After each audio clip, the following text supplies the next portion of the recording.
नमस्कार दोस्तों, स्वागत करती हूँ आपका एक और नई कहानी के साथ। उम्मीद करती हूँ आपको ये कहानी पसंद आएगी। कहानी पसंद आए उसके लिए आपको ये कहानी पूरी सुननी होगी। तो चलिए कहानी को शुरू करते हैं। एक आदमी की पत्नी अचानक से बहुत बीमार पड़ गई। मरने से पहले उसने अपने पति से कहा, मैं तुम्हें बहुत प्यार करती हूँ, तुम्हें छोड़कर नहीं जाना चाहती।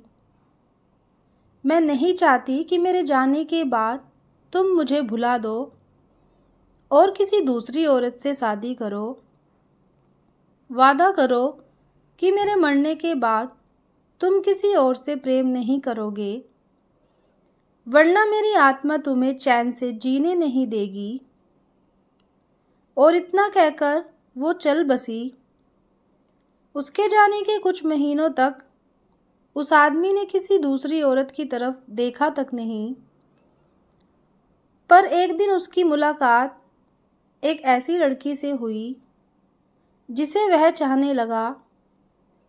बात बढ़ते बढ़ते शादी तक आ गई और उनकी शादी हो गई।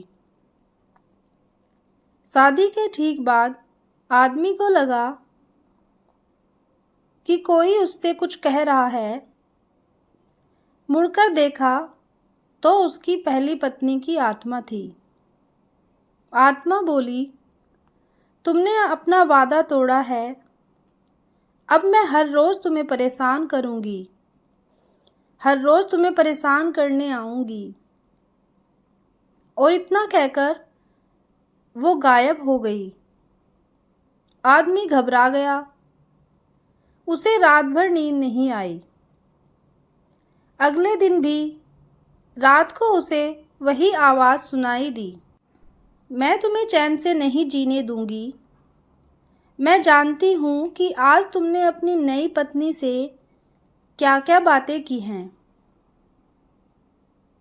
और उसने आदमी को अक्षरश एक एक बात बता दी। आदमी डरकर कांपने लगा। अगले दिन वह शहर से बहुत दूर एक जैन मास्टर के पास गया और सारी बात बता दी। मास्टर बोले, ये प्रेत बहुत चालाक है। उसने कहा, जी हाँ बिल्कुल है, तभी तो मेरी एक एक बात उसे पता होती है। आदमी घबराते हुए बोला। मास्टर बोले, कोई बात नहीं, मेरे पास इसका भी इलाज है। इस बार जब तुम्हारी पत्नी का भूत आए तो मैं जैसा कहता हूँ तुम ठीक वैसा ही करना।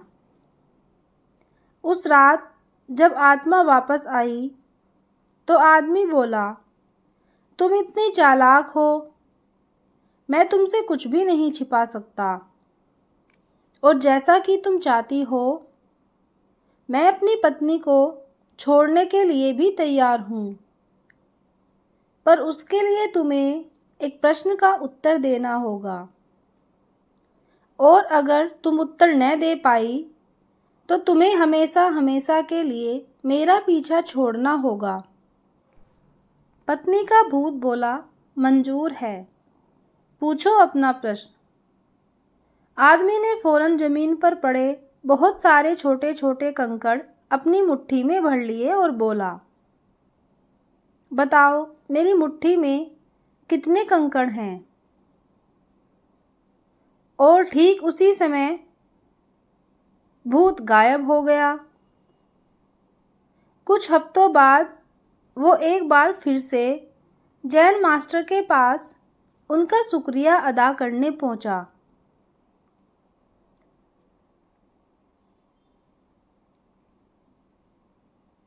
मास्टर जी, उस भूत से मेरा पीछा छुड़ाने के लिए मैं जीवन भर आपका आभारी रहूंगा। आदमी बोला, पर मैं ये नहीं समझ पाया कि आखिर उस प्रश्न में ऐसा क्या था कि एक झटके में ही भूत गायब हो गया। मास्टर बोले, बेटा, दरअसल कोई भूत था ही नहीं। मतलब? आदमी आश्चर्य से बोला, हाँ, कोई भूत था ही नहीं। दरअसल दूसरी शादी करने की वजह से तुम्हें एक अपराध बोध महसूस हो रहा था और उसी वजह से तुम्हारा दिमाग एक भ्रम की स्थिति पैदा कर तुम्हें भूत का अनुभव करा रहा था। मास्टर ने समझाया, पर ऐसा था तो वो मेरी हर एक बात कैसे जान जाता था? आदमी ने पूछा। मास्टर मुस्कुराए, क्योंकि वो तुम्हारा बनाया हुआ ही भूत था, इसलिए जो कुछ तुम जानते थे वही वो भी जानता था। और यही कारण था कि मैंने तुम्हें वो कंकड़ वाला प्रश्न पूछने को कहा, क्योंकि मैं जानता था कि इसका उत्तर तुम्हें भी नहीं पता होगा और इसलिए भूत भी इसका उत्तर नहीं दे पाएगा और तुम्हें तुम्हारे दिमाग की ही उपज से छुटकारा मिल जाएगा। आदमी अब पूरी बात समझ चुका था। उसने एक बार फिर से मास्टर जी को धन्यवाद किया और अपने घर लौट गया। दोस्तों, कई बार हमारे मन में किसी पुरानी बात को लेकर एक गिल्ट फीलिंग रह जाती है। कहानी में भूत का आना उसी तरह की फीलिंग का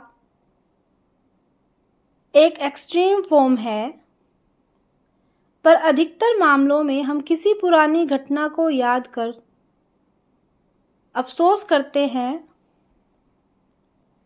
और कभी कभार खुद पर क्रोधित भी हो जाते हैं। ऐसा बार बार करना गलत है।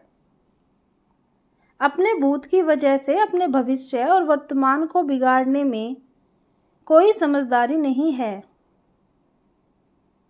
इसलिए अगर आप भी किसी पुरानी घटना की वजह से अपराध बोध महसूस करते हैं तो ऐसा न करें। गलतियां करना मनुष्य का स्वभाव है, सभी करते हैं, आपसे भी हुई तो कोई बात नहीं। इस घटना को पीछे छोड़ें और अपने जीवन को सार्थक बनाएं। पर एक प्रश्न अभी भी मन में आता है, पर क्या भूत सच में होते हैं? अगर होते हैं और आपको भी लगता है तो प्लीज़ एक कमेंट करके ज़रूर बताना और कहानी कैसी लगी ये भी बताना। कहानी को पूरा सुनने के लिए धन्यवाद।